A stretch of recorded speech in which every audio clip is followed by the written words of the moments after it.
الحمد لله نحمده ونستعينه ونستغفره ونؤمن به ونتوكل عليه ونعوذ بالله من شرور أنفسنا ومن سيئات أعمالنا من يهده الله فلا مضل له ومن يضلله فلا هادي له ونشهد أن لا إله إلا الله وحده لا شريك له ونشهد أن سيدنا ومولانا محمدا عبده ورسوله وبارك وسلم تسليما كثيرا أما بعد فأعوذ بالله من الشيطان الرجيم بسم الله الرحمن الرحيم ويسألونك عن الجبال فقل ينسفها ربي نسفا فيذرها قاعا صفصفا لا ترى فيها عوجا ولا أمتا صدق الله العظيم.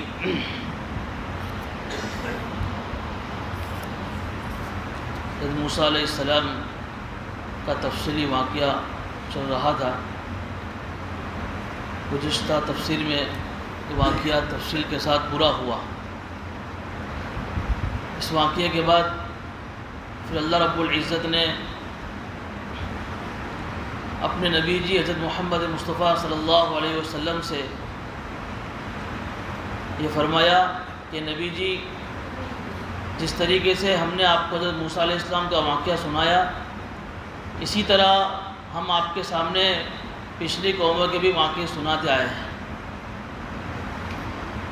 اور پھر فرمایا کہ نبی جی ہم نے آپ کو ہماری طرف سے ایک نصیحت نامے کے طور پر ایک کتاب دی ہے. ہونا تو یہ چاہیے تھا کہ اس نصیحت نامے کے آ جانے کے بعد لوگ اس نصیحت نامے کو مان کر اس کے مطابق اپنی زندگی کو گزارتے ہیں. لیکن نبی جی آپ ان لوگوں سے کہہ دیجئے جو اس نصیحت نامے کو نہیں مانتے ہیں بلکہ اس قرآن کو کبھی تو شاعری کہتے ہیں, کبھی تو قرآن کو جادو کہتے ہیں. آپ ان سے کہہ دیجئے کہ من اعرض عنہ فإنہ یحمل یوم القیامت وزرا, کہ جو شخص قرآن کریم سے اعراض کرے گا وہ قیامت کے دن گناہوں کا بوجھ لے کر آئے گا. اور قرآن کریم کے اعراض کی کیا صورتیں تھی گزشتہ ہفتے آ گئی. اب جب قیامت کا تذکرہ ہوا تو اللہ رب العزت نے ایک دم سے قیامت کا منظر ہمارے سامنے رکھ دیا کہ جس دن یہ لوگ جو قرآن کریم سے اعراض کرنے والے ہیں گناہوں کا بوجھ لے کر آئیں گے. یہ وہ دن ہوگا جس دن حضرت اسرافیل علیہ السلام سور پھونکیں گے اور سور پھونکنے کے نتیجے میں سارے لوگ میدان محشر میں جمع ہو جائیں گے. تو اس وقت جو مجرم لوگ ہوں گے, جو گنہگار لوگ ہوں گے, ان کی حالت یہ ہوگی کہ ان کی آنکھیں نیلگو یعنی آسمانی کلر کی ہوگی, چہرہ کالا ہوگا, آنکھیں بالکل ڈراؤنی ہوگی اور خوف اتنا ہوگا کہ آپس میں چپکے یہ باتیں کریں گے ہم تو صرف 10 ہی دن دے کر دنیا میں آئے ہیں. اور ان میں جو سب سے زیادہ سمجھدار ہوگا وہ تو یہ کہے گا کہ تم 10 دن کی بات کرتے ہو, میں تو یہ کہہ رہا ہوں کہ ہم تو صرف دنیا میں ایک ہی دن کی زندگی گزار کر آئے ہیں. یعنی قیامت کی ہولناکی اتنی خطرناک ہوگی, وہاں کی دہشت, وہاں کا خوف کہ دنیا میں اتنے سال رہنے کے بعد پھر قبر کی زندگی اتنے ہزاروں سال گزارنے کے بعد انہیں ایک دن کی معلوم ہونے لگے گی. اب جب یہ قیامت کا تذکرہ اللہ کے نبی صلی اللہ علیہ وسلم ان کو سناتے تھے ایسا ہوگا, آپ قرآن کو نہیں مانو گے تو پھر آپ کے ساتھ ایسا ہوگا, آپ کی آنکھیں ایسی ہوگی, آپ کا چہرہ کالا پڑ جائے گا, آپ گناہوں کا بوجھ لے کر آئیں گے, پھر آپ کو طرح طرح کا عذاب دیا جائے گا. تو جب یہ اس طرح کی قیامت کی باتیں سناتے تھے تو پھر یہ لوگ سوال کرتے تھے اللہ کے نبی صلی اللہ علیہ وسلم سے کہ یہ قیامت کی بات کرتے ہیں کہ قیامت آئے گی اور قیامت میں یہ ہوگا وہ ہوگا. تو یہ جو بڑے بڑے پہاڑ ہیں دنیا میں جس کو ہم دیکھ رہے ہیں, چونکہ یہ لوگ عرب کے لوگ جو لوگ جہاں لوگ بستے ہیں آج بھی اور اس زمانے میں بھی بڑے بڑے پہاڑ ہیں, پورا پہاڑی علاقہ ہے عربستان کا. تو ان کو اور چونکہ پہاڑ ایک اللہ کی ایسی مخلوق ہے جو مضبوطائی میں سب سے بڑھ کر ہے، دکھنے کے اندر بھی، مضبوطائی کے اندر بھی سب سے بڑھ کر ہے۔ یہ لوگ اللہ کے نبی ہم سے سوال کرتے تھے کہ آپ قیامت کی بات کرتے ہیں تو ان پہاڑوں کا کیا ہوگا قیامت کے دن؟ یہ تو بڑے بڑے اونچے اونچے پہاڑ ہیں۔ تو اس پر یہ آیت نازل ہوئی کہ نبی جی لوگ آپ سے سوال کرتے ہیں پہاڑ کے بارے میں، نبی جی آپ ان سے جواب میں کہیے ینسفھا ربی نسفا، کہ تم پہاڑ کی بات کرتے ہو، اللہ کی قدرت کے سامنے پہاڑ کی کوئی حیثیت نہیں ہے۔ میرا رب قیامت کے دن پہاڑ کو، ان پہاڑوں کو کوٹ پیس کر ریت کی ذرات کی طرح ہوا میں اڑا دے گا۔ اللہ کی قدرت کے سامنے ان پہاڑوں کی کیا حیثیت؟ تم اس کے بارے میں تعجب کرتے ہو، تو تعجب کی بات ہی نہیں ہے۔ اللہ تعالیٰ قیامت کے دن ان پہاڑوں کو، جسے ایک جگہ پر یہ بھی ملتا ہے کہ روئی کے دھنی میں جو روئی ہوتی ہے، یہ روئی کی طرح ہوا میں اڑ رہے ہوں گے، اور ایک جگہ پر ملتا ہے کہ ریت کی ذرات کی طرح اللہ ان کو ہوا میں کوٹ پیس کر اڑا دے گا۔ اللہ کی قدرت کے سامنے ان چیزوں کی کوئی حیثیت نہیں ہے۔ اور آج کل تو اللہ کی قدرت کو سمجھنا بہت آسان آ گیا، جیسے ابھی آپ کے سامنے تازہ خبر ہے، چونکہ یہ انجینئرنگ کا زمانہ ہے، ٹیکنیکل زمانہ ہے۔ ابھی آپ نے سنا کہ ایک جگہ پر 102 میٹر اونچی بلڈنگ، اس کو بننے میں 13 سال لگے، لیکن خبروں میں آیا نا کہ 9 سیکنڈ کے اندر پوری بلڈنگ کو ختم کر دیا گیا۔ جب ایک دنیا کا انسان جس کو اللہ نے بنایا ہے اور اللہ کی دی ہوئی صلاحیت کا استعمال کر کے ایسی ٹیکنیک سے ایسی عمارتیں جس کے بننے میں 13 سال لگے، 102 میٹر اونچی عمارت، لیکن ختم ہونے میں 9 سیکنڈ لگے، تو اللہ کے لیے کیا مشکل ہے یہ چیزیں؟ اللہ دنیا میں دکھا رہا ہے یہ ساری چیزیں، دیکھو تم اپنی آنکھوں سے دیکھ رہے ہو کہ جو تم نے اپنے ہاتھوں سے بنائی ہیں، اور لیکن تم اس کو ایک ٹیکنیک سے گرا سکتے ہو، تو میں تو اس پوری دنیا کا مالک ہوں، میرے لیے گرانے میں کیا مشکل ہے؟ فَقُلْ يَنْسِفُهَا رَبِّي نَسْفًا۔ نبی جی آپ ان لوگوں کو جواب میں کہہ دیجئے کہ میرا رب تو ان پہاڑوں کو چورا چورا کر کے ان کو ہوا میں اڑا دے گا۔ پھر کیا ہوگا کہ پھر زمین کی یہ حالت ہوگی کہ فَيَذَرُهَا قَاعًا صَفْصَفًا، کہ پھر اس کے پہاڑوں کو چورا چورا کر کے ختم کرنے کے بعد اللہ تعالیٰ زمین کو ہموار میدان بنا دے گا، بالکل صاف چھپاٹ میدان بن جائے گا زمین۔ آج تو زمینوں پر ہمیں اونچ نیچ دکھائی دیتی ہے، کہیں ٹرننگ پوائنٹ ہے، کہیں جو ہے اونچائی ہے، کہیں نیچائی ہے۔ اللہ فرما رہے کہ ان پہاڑوں کو ختم کرنے کے بعد زمینوں کی یہ حالت ہوگی، ہم زمین کو بالکل ہموار اور ایک چٹیل صاف میدان کر دیں گے۔ لا تری فیہا عوجا ولا امتا، کہ پھر اس کے بعد اس زمین میں آپ کوئی اونچ نیچ نہیں دیکھیں گے۔ یومئذ یتبعون الداعی لا عوج لہ، اور جس دن یہ قیامت آئے گی اس دن ایک پکارنے والا پکارے گا، اس پکارنے والے کی طرف سارے لوگ دوڑتے ہوئے جائیں گے۔ جب میدان محشر قائم ہوگا تو اللہ رب العزت کی طرف سے ایک فرشتہ لوگوں کو آواز دے گا، جو لوگ قبروں سے اٹھیں گے، اے بوسیدہ ہڈیوں والوں، الگ الگ ناموں سے پکارے گا کہ چلو اس رب کی طرف جس کو تمہیں اپنی پوری زندگی کا حساب دینا ہے۔ ایسی آواز لوگوں کے کانوں میں پڑے گی، ایک پکارنے والا زور زور سے پکارے گا میدان محشر میں۔ جب یہ آواز لوگ سنیں گے تو اس آواز کی طرف لوگ دوڑتے ہوئے جائیں گے۔ یتبعون الداعی، اس کے پیچھے اس آواز جہاں سے آواز آ رہی ہوگی اس آواز کی سمت میں لوگ جا رہے ہیں۔ قرآن کہہ رہا ہے لا عوج لہ، کسی کی مجال نہیں ہوگی کہ وہاں سے ٹیڑھا ہو جائے، کوئی کھسک کر دوسری جگہ چلا جائے۔ دنیا میں تو یہ ہوتا تھا کہ جب تمہارے پاس نبی آتے تھے، سمجھانے والے آتے تھے، تو تم پتلی گلی سے نکل جاتے تھے، چھپ کر نکل جاتے تھے، کانوں میں انگلیاں ڈال دیتے تھے، بہانے بنا بنا کر تم جو ہے چھپ چھپ کر بھاگ جاتے تھے، نبیوں کی باتیں نہیں سنتے تھے۔ لیکن آج کسی کی مجال نہیں کہ کوئی ٹیڑھا پن دکھا سکے۔ یومئذ یتبعون الداعی، جس طریقے سے تیر اپنے نشانے کی طرف چلتا ہے اس پکارنے والے کی طرف سارے لوگ چل رہے ہوں گے۔ وَخَشَعَتِ الْأَصْوَاتُ لِلرَّحْمَنِ فَلَا تَسْمَعُ إِلَّا ہَمْسًا، اور کیفیت ایسی ہوگی کہ اس الرحمن جو بے حد مہربان ہے اس کے سامنے ساری آوازیں دبی ہوئی ہوگی۔ فَلَا تَسْمَعُ إِلَّا ہَمْسًا، صرف پاؤں کی آہٹ کی آواز آئے گی۔ حالانکہ آپ ذرا تصور کیجئے کہ حضرت آدم علیہ السلام سے لے کر قیامت تک دنیا میں جتنے انسان ہیں سارے کے سارے انسان میدان محشر میں جمع ہوں گے۔ کتنا بڑا مجمع ہوگا! اگر آج دنیا میں ایک جگہ پر 5-10 ہزار کا مجمع جمع ہو جاتا تو کتنی آوازیں بلند ہو جاتی۔ اللہ فرما رہے ہیں کہ اتنا لاکھوں کروڑوں کا مجمع ہوگا لیکن ذرا سی بھی آواز کسی کی نہیں آئے گی۔ ایسی کیفیت ہوگی. یومئذ وخشعت الاصوات، ساری آوازیں اس اللہ کے سامنے دبی ہوئی ہوگی، صرف پاؤں کی آہٹ کی دھیری دھیمی آواز آ رہی ہوگی. یومئذ لا تنفع الشفاعہ، اور پھر اس دن کسی کی سفارش کام نہیں آئے گی. دنیا میں تو یہ یہودی اور یہ نصارہ یہ کہتے تھے کہ بھئی جنت تو صرف ہماری ہی ہے. قرآن میں اللہ نقل کر رہا ہے ان کی بات کو.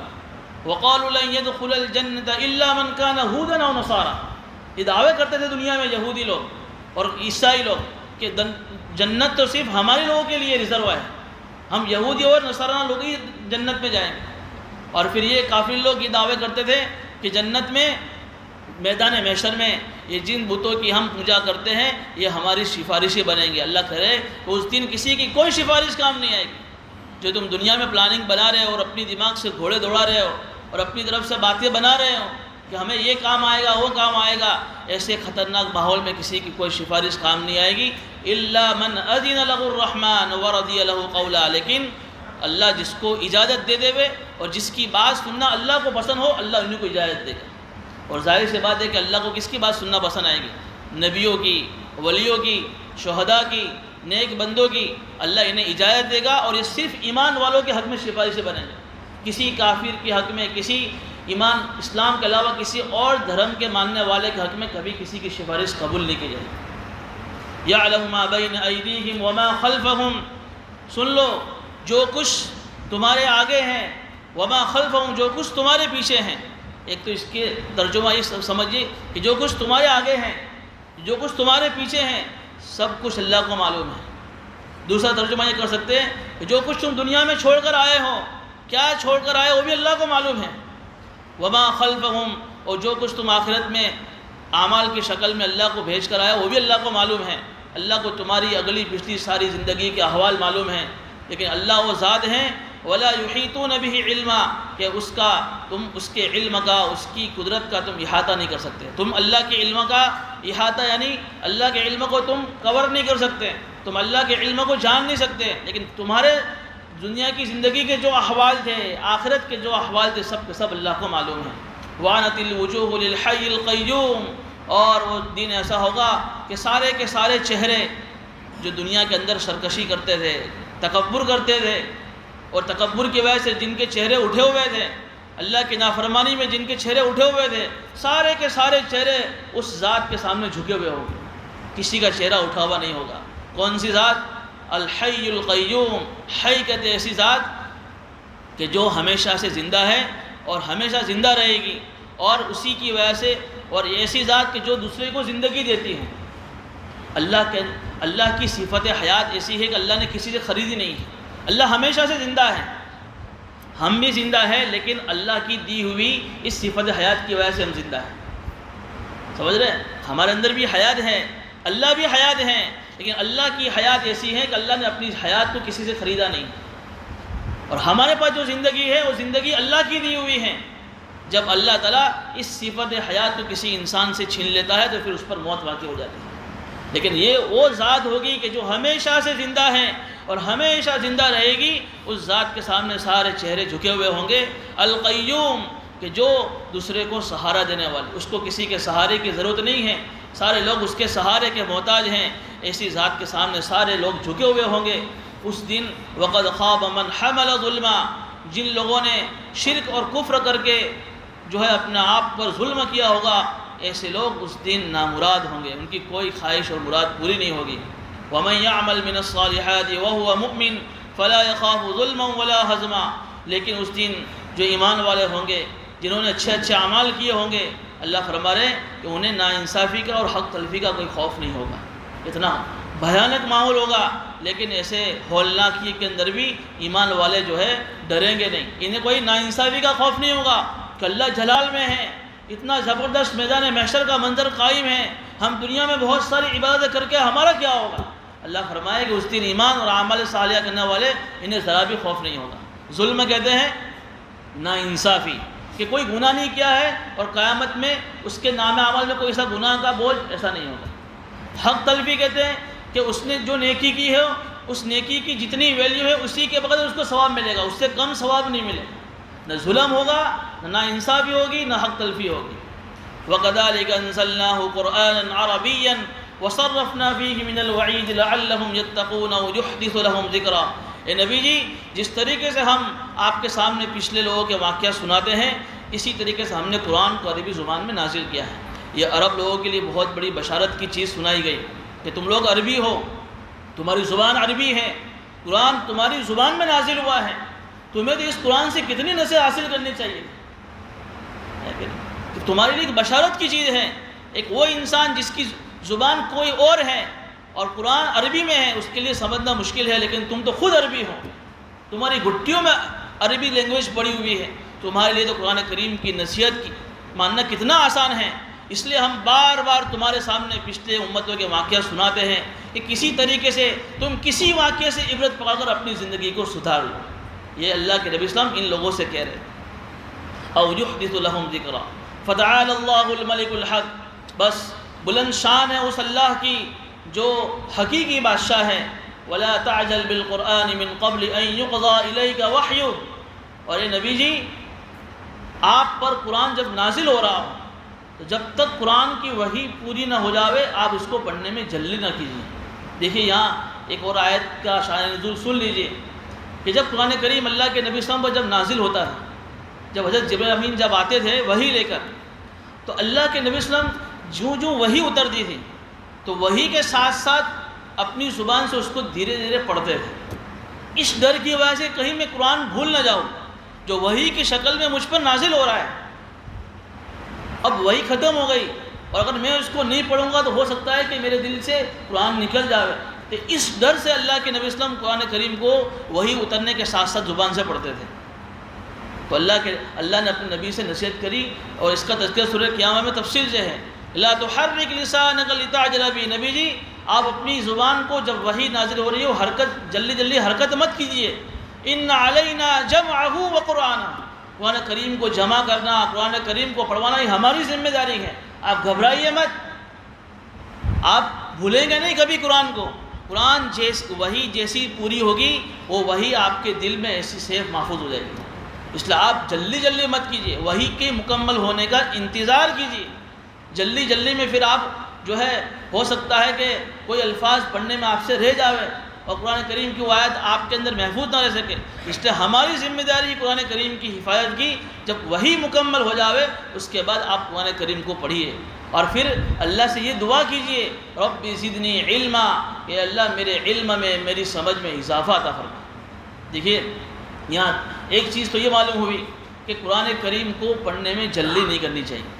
بعض لوگ قرآن کریم کو جلدی ختم کرنے میں جلدی پڑھتے ہیں، جس میں حروف کی ادائیگی صحیح نہیں ہوتی ہے، بجائے آدمی ثواب حاصل کرنے کے گناہوں میں شامل ہو جاتا ہے۔ جلدی میں کوئی حرف غلط پڑھ لیا، یا جلدی میں حروف کی جیسی صحت تھی ایسی ادا نہیں ہوئی، غلط قرآن پڑھ دیا، غلط مخرج نکل گیا، ہو سکتا ہے کہ آدمی گنہگار ہو جائے۔ اس لیے قرآن کریم کو ٹھہر کر آہستہ آواز میں پڑھنا چاہیے۔ ایک چیز یہ بھی معلوم ہوئی کہ دیکھیے اللہ نے اپنے نبی کو جو دعا سکھائی، یہ دعا کون سی سکھائی؟ علم کی زیادتی کی دعا سکھائی، عمل کی زیادتی کی دعا نہیں سکھائی کہ وقل رب زدنی عملا، ایسا نہیں کہا۔ اس سے معلوم ہوا کہ اللہ رب العزت کی نگاہ میں بھی علم کی بڑی اہمیت ہے، علم کی بھی بڑی عظمت ہے۔ ایک چیز یہ بھی معلوم ہوئی کہ آدمی علم کے کتنے بھی اونچے مقام پر پہنچ جاوے، اس کو اپنے علم کو ادھورا ہی سمجھنا چاہیے، چونکہ اللہ اپنے نبی کو نصیحت کر رہے ہیں، اور نبی کا علم وہ علم ہے کہ پوری دنیا میں جتنا علم ہے ان سارا اوتیت من الاولین والآخرین، مجھ سے پہلے جتنے بھی لوگ دنیا میں آئے اور قیامت تک جتنے لوگ دنیا میں آئیں گے ان سب کا علم مجھے دیا گیا ہے۔ اللہ کے نبی فرما رہے ہیں زبردست اتنا علم، پھر بھی اللہ اپنے نبی کو علم کی اضافے کی دعا سکھا رہے ہیں۔ یعنی آپ اتنے سارے علم آپ کے پاس ہونے کے باوجود بھی علم ایک ایسی چیز ہے کہ آپ قیامت تک علم کی پیاس نہیں بجھا سکتے۔ اس سے چیز ملے گا آدمی علم کے کتنے اونچے مقام پر پہنچ جاوے، اس کو اپنے علم کو ناقص ادھورا ہی سمجھنا چاہیے، اور یہ سمجھ جائے کہ میں قیامت تک علم کا محتاج ہوں۔ اب دیکھیے، اب ان آیتوں کے بعد حضرت آدم علیہ السلام کا تفصیلی واقعہ تو نہیں، لیکن واقعے کا ایک پہلو یہاں نقل کیا جا رہا ہے، چونکہ ان آیتوں میں اللہ نے اپنے نبی سے ایک نصیحت کی کہ آپ قرآن کریم کے پڑھنے میں جلدی مت کیجیے۔ جب یہ جلدی کی بات آئی تو اس کو ایک مثال سے سمجھایا اللہ کے نبی صلی اللہ علیہ وسلم کو کہ جس طریقے سے حضرت آدم علیہ السلام نے اللہ کے حکم کے ماننے میں، اللہ کے حکم جو اللہ نے انہیں حکم دیا تھا، اس جلدی میں اللہ کے اس حکم کی نافرمانی ہو گئی، حضرت آدم علیہ السلام پر اللہ کی طرف سے کتنی بڑی سزا ہوئی کہ انہیں جنت سے اترنا پڑا، جنتی پوشاک ان کے بدن سے اللہ نے اتار لیا۔ اس لیے ہم تمہیں حضرت آدم علیہ السلام کا واقعہ سنا رہے ہیں، تو تم ان کے واقعات سے سیکھیے کہ جلدی چیز اچھی نہیں ہے۔ اس ضمن میں حضرت آدم علیہ السلام کا واقعہ شروع کر رہے ہیں۔ وَلَقَدْ عَهِدْنَا إِلَىٰ آدَمَ مِن قَبْلُ فَنَسِيَ وَلَمْ نَجِدْ لَهُ عَزْمًا، اور ہم نے آدم سے ایک وعدہ لیا تھا، اس سے پہلے ایک عہد لیا تھا، فَنَسِيَ، حضرت آدم جو ہے اس وعدے کے پورا کرنے میں اس وعدے کو بھول گئے، وَلَمْ نَجِدْ لَهُ عَزْمًا، اور ہم نے اس وعدہ کے پورا کرنے میں ان میں ہمت نہیں پائی۔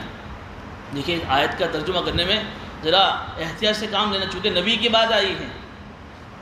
اب یہاں ایک دو باتیں سن لیجئے کہ سوال یہ ہو سکتا ہے کہ حضرت آدم علیہ السلام تو اللہ کے نبی ہیں، اور نبیوں کے بارے میں ہمارا یہ عقیدہ ہے کہ نبیوں سے کبھی بھول اور گناہ نہیں ہو سکتا، گناہ یہ نبی کی شان کے خلاف ہے۔ اللہ نبی کو معصوم بنا کر پیدا کرتے ہیں، پھر حضرت آدم علیہ السلام سے اتنی بڑی بھول آگے آ رہی، کون سی بھول ہوئی؟ تو اتنی بڑی بھول کیوں ہوئی؟ اس کا ایک جواب تو مفسرین یہ دیتے ہیں کہ دیکھیے یہ واقعہ ابھی دنیا میں حضرت آدم علیہ السلام آئے نہیں ہیں، ابھی تو جنت میں ہیں، اور جنت میں بھی ان کو نبی نہیں بنایا تھا، تو نبی بنانے سے پہلے کا واقعہ ہے، اس لیے نبی بنانے سے پہلے کا واقعہ ہے، اس لیے کوئی اشکال نہیں۔ لیکن ایک دوسری جو رائے ہے وہ زیادہ سمجھ میں آنے والی بات ہے کہ یہ کوئی گناہ نہیں تھا، یہ تو ایک بھول تھی۔ بھول، گناہ کہتے ہیں کوئی آدمی جان بوجھ کر اللہ کی نافرمانی کرے، اس کو معلوم ہے کہ اللہ کا حکم اور اسے یاد بھی ہے، اور جان بوجھ کر اللہ کے حکم کو توڑے، یہ گناہ ہے، اللہ کی نافرمانی۔ یہاں آدم علیہ السلام اللہ کے اس حکم کو بھول گئے، انہیں یاد ہی نہیں رہا کہ اللہ نے مجھے کیا نصیحت کی تھی، اور اس بھول کی وجہ سے اللہ کا حکم ان سے چھوڑ گئے۔ لیکن چونکہ اللہ کے بہت بڑے مقرب بندے تھے تو بھول تھی، گناہ نہیں تھا، معمولی چوک تھی، لیکن اس چوک پر بھی اللہ نے انہیں جو ہے ڈانٹ دی، اس لیے کہ جو آدمی جتنا بڑا اونچے مقام پر ہوتا ہے اس کی چھوٹی غلطی بھی بڑی غلطی سمجھی جاتی ہے۔ بادشاہ کے لیے جو چیز، وزیر کے لیے جو چیز جائز ہوتی ہے وہ بادشاہ کے لیے جائز نہیں ہوتی۔ حسنات الابرار سیئات المقربین، ایک عام آدمی کے لیے کوئی چیز جائز ہے، لیکن وہی چیز ایک خاص آدمی کے لیے جائز نہیں ہوتی۔ تو یہ بھول اگر کسی ایک عام انسان سے ہوتی تو چل جاتا، لیکن اللہ کے بہت بڑے بندے، اللہ کے مقرب نبی بننے والے تھے، ان سے ایک بھول ہوئی تھی، اس تھی بھول، اس بھول کے اوپر اللہ نے ان کی پکڑ کر لی۔ لیکن یہاں ایک بات یہ بھی سمجھنے کی ہے، یہ صرف اللہ کو حق ہے، کسی انسان کے لیے جائز نہیں کہ وہ کسی نبی کے بارے میں کوئی تبصرہ کرے۔ ہمارا کوئی حق ہی نہیں بنتا ہے کہ ہم کسی نبی کے بارے میں کچھ کہیں، چونکہ اللہ رب العزت نے نبیوں کو جو پیدا کیا ہے تو نبی اگرچہ نبی ہیں لیکن اللہ کے تو بندے ہی ہیں، اس لیے اللہ کو حق ہے کہ اپنی نبی کی تربیت کے لیے ان سے اگر کوئی بھول ہو جاوے تو ان کی بھول میں ان کی پکڑ کر کے ان کی معافی شافی ہو جاوے۔ لیکن کسی انسان کے لیے جائز نہیں ہے کہ نبی سے کوئی بھول ہو جاوے اور اس بھول کا تذکرہ اپنی زبان سے بار بار لوگوں کے سامنے، دیکھو یہ نبیوں سے بھی بھول ہوتی ہے، ایسا تذکرہ لوگوں کے سامنے کوئی آدمی بار بار نہ کرے، اس کا ایمان خطرے میں پڑ سکتا ہے۔ یہ اللہ اور اپنے نبی کا معاملہ ہے، اور یہ کوئی بڑی بھول نہیں تھی۔ اور یہاں اللہ تعالیٰ یہ بھی بتانا چاہتے تھے کہ جو لوگ نبیوں کو انسان نہیں سمجھتے، اللہ بتا رہے کہ دیکھو یہ اگر انسان نہ ہوتے تو ان سے بھول نہ ہوتی، یہ انسان ہی ہے، لیکن انسان ہو کر ہم نے انہیں نبوت کا ایک تاج پہنایا ہے جس کی وجہ سے وہ اللہ کے اونچے مقام پر پہنچ گئے۔ اس لیے ان سے بھی بھول ہو سکتی ہے، لیکن چونکہ ان کی بھول معمولی نہیں ہوتی ہے، اس لیے ہم وہی کے ذریعے سے ان کو بھول کو ہم سدھار دیتے ہیں۔ اب وَإِذْ قُلْنَا سے یہ واقعے کی شروعات ہو رہی ہے، وَإِذْ قُلْنَا لِلْمَلَائِكَةِ اسْجُدُوا لِآدَمَ فَسَجَدُوا إِلَّا إِبْلِيسَ أَبَىٰ، اور یاد کرو اس وقت کو جب ہم نے فرشتوں سے جب ہم نے کہا تھا کہ تم آدم کو سجدہ کرو، فَسَجَدُوا إِلَّا إِبْلِيسَ أَبَىٰ، سارے فرشتوں نے سجدہ کیا لیکن ابلیس نے سجدہ کرنے سے انکار کر دیا۔ دیکھیے یہ واقعہ تو سورہ بقرہ کے اندر بھی اور سورہ اعراف میں تفصیل سے آئے گا۔ یہاں خلاصہ کہنے کا یہ ہے کہ جب اللہ رب العزت نے آدم علیہ السلام کو دنیا میں اپنا خلیفہ بنا کر بھیجنا چاہا تو اللہ تعالیٰ نے چاہا کہ ایک پروگرام ہو جاوے جنت کے اندر ہی۔ پروگرام کیا ہو جاوے کہ ان کو دنیا میں بھیجنے سے پہلے ان کی تعظیم، ان کی عظمت، ان کا مرتبہ فرشتوں کے سامنے آ جائے۔ اس اللہ نے ایک میٹنگ، ایک پروگرام رکھا، سارے فرشتوں کو جمع کیا، آدم علیہ السلام کا پتلا بنایا، ان میں روح پھونکی، اور روح پھونکنے کے بعد سارے فرشتوں کو بلایا کہ دیکھو ہم ان کو دنیا میں بھیج رہے ہیں، اور دنیا میں جا کر ہمارا جو احکام ہے ان احکام کو اور ہمارے قانون کو لوگوں پر نافذ کر کے دنیا میں ہمارے احکام کو زندہ کریں گے۔ وہ کوئی تفسیر سورہ بقرہ میں آئے گی، لیکن میں چاہتا ہوں کہ تم ان کے سامنے سجدہ کرو۔ سجدہ تعظیمی، عظمت کا سجدہ تھا، یہ عبادت کا سجدہ نہیں تھا۔ پہلی امتوں میں عظمت کا اور تعظیم کا سجدہ جائز تھا۔ میں یہ چاہتا ہوں کہ ان کی عظمت تمہارے دل میں آئے، اس لیے تم سارے فرشتے ان کے سامنے سجدہ کرو تاکہ تمہارے سامنے ان کی عظمت آ جائے۔ جب اللہ کا یہ حکم سنا تو سارے کے سارے فرشتے سب آدم علیہ السلام کے سامنے سجدے میں گر گئے۔ اب جو ابلیس تھا یہ حقیقت میں تو جنات میں تھا، جس کی تفسیر سورہ کہف میں بھی آ گئی، کان من الجن ففسق عن امر ربی، یہ جناتوں میں سے تھا، لیکن فرشتوں کی صحبت میں رہ کر وہ جو ہے بہت آگے بڑھ گیا تھا عبادت کے اندر۔ تو اس کے اوپر بھی فرشتوں کا اللہ نے حکم لگا دیا تھا، فرشتہ نہیں لیکن چونکہ فرشتوں کی صحبت میں رہتا تھا اس کو بھی حکم کہ تو بھی سجدہ کر۔ اب سارے کے سارے فرشتے سجدے میں گر گئے، لیکن اس نے سجدہ کرنے سے انکار کر دیا کہ میں سجدہ نہیں کروں گا۔ پوچھا کہ تو کیوں سجدہ نہیں کرے گا؟ کہا کہ خلقتنی من نار وخلقتہ من طین، کہ اللہ تو نے تو میرے کو آگ سے پیدا کیا ہے، اور آگ کا خاصیت اور آگ کا وصف تو یہ ہے کہ وہ آگ اونچائی پر جاتی ہے، اور تو جس آدم کے سامنے مجھے سجدہ کرنے کا حکم دے رہا ہے اس کو تو نے مٹی سے پیدا کیا ہے، اور مٹی کی خاصیت تو وہ نیچے جاتی ہے، تو میرا مقام اونچا ہے، ان کا مقام نیچا ہے، میں کیوں ان کے سامنے سجدہ کروں؟ اللہ کے سامنے حجت کر دی، اللہ کے سامنے دلیل اور اللہ کے حکم کی نافرمانی کر دی۔ بس اللہ نے جب یہ دلیل اس نے بیان کری، اسی وجہ سے اسی وقت اللہ نے اس کو جنت سے مردود بھگا دیا۔ حضرت یحییٰ منیری رحمۃ اللہ علیہ کے مکتوبات میں لکھا ہے کہ ابلیس نے 7 لاکھ برس اللہ کی عبادت کی ہے۔ کتنے برس؟ 7 لاکھ برس اللہ کی عبادت کی ہے۔ کتنا زمانہ ہے؟ عبادت میں ابلیس آگے کوئی بڑھ ہی نہیں سکتا ہے، اتنی زیادہ اللہ کی عبادت کرنے والا، لیکن اس کے دل میں تکبر تھا، اس تکبر کی وجہ سے اس نے اللہ کے ایک حکم کی نافرمانی کر لی، اللہ نے ہمیشہ کے لیے اس کو اپنے دربار سے بھگا دیا۔ تکبر اتنی خطرناک چیز ہے کہ آدمی کتنا بھی بڑا عبادت کے اونچے لیول پر پہنچ جائے، لیکن اگر اس کی زندگی میں تکبر ہے تو کبھی نہ کبھی گمراہ ہو سکتا ہے۔ تکبر اللہ کو پسند نہیں ہے۔ تکبر کہتے ہیں اپنے آپ کو اچھا سمجھنا، دوسرے کو حقیر سمجھنا۔ اس نے یہ کہا ہے کہ مجھے آپ نے آگ سے پیدا کیا ہے، اور آگ اونچائی پہ جاتی ہے تو میرا مقام اونچا ہے، یہ مٹی سے ہے اور مٹی کا مقام نیچا ہے، میں کیوں اللہ کے حکم کے سامنے اپنی دلیل پیش کروں؟ علماء فرماتے ہیں کہ شیطان کے اندر 3 عین تھے، ابلیس کے اندر ایک عین نہیں تھا۔ پہلا عین کون سا تھا کہ وہ عابد تھا، اللہ کا بہت بڑا عبادت گزار تھا۔ دوسرا عین کہ وہ اللہ کا بہت بڑا عارف، اللہ کی معرفت اس کو بہت زیادہ نصیب تھی، ہم نے تو اللہ کو پہچانا نہیں، اس سے زیادہ اس نے اللہ کو پہچانا تھا۔ تیسری چیز کہ وہ بہت بڑا عالم بھی تھا، اس کے پاس علم بھی بہت تھا، عابد بھی تھا، عالم بھی تھا، عارف بھی تھا، لیکن ایک چیز اس میں نہیں تھی، عشق نہیں تھا۔ عین اللہ کا عشق نہیں تھا، اس اللہ کے عشق نہ ہونے کی وجہ سے وہ ہمیشہ کے لیے مردود ہو گیا۔ اور عشق کہتے ہیں کہ اللہ سے آدمی کے دل میں اللہ کی اتنی محبت ہو کہ اللہ کی محبت کے سامنے آدمی اپنی جان مال سرائے سب جھونک دینے کے لیے تیار ہو جائے، کہتا ہے یہ ہے حقیقی عشق۔ وہ عشق اس شیطان میں نہیں تھا، اس لیے اس نے ایک حکم کی نافرمانی کی، اس ایک حکم کی نافرمانی کی وجہ سے اللہ نے اسے جنت سے بھگا دیا۔ اب جنت سے بھگا دیا تو اب آدم علیہ السلام جنت میں اکیلے رہ گئے، اور انہی کی پسلی سے اللہ تعالیٰ نے حضرت حوا علیہ السلام کو پیدا کیا۔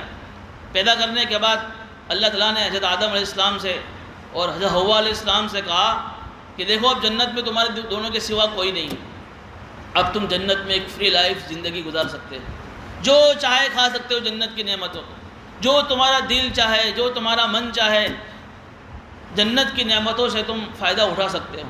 لیکن میری ایک بات یاد رکھو، یہ وہ اللہ کا حکم یہاں آ رہا ہے، لیکن میری ایک بات یاد رکھنا، فَقُلْنَا يَا آدم، اے آدم ان هذا عدو لك ولزوجك، یہ ابلیس جس کو ہم نے تیرا سجدہ نہ کرنے کی وجہ سے جنت سے بھگایا ہے، اب یہ ہمیشہ کے لیے تیرا اور تیری بیوی کا دشمن بن گیا ہے، دشمن بن گیا ہے۔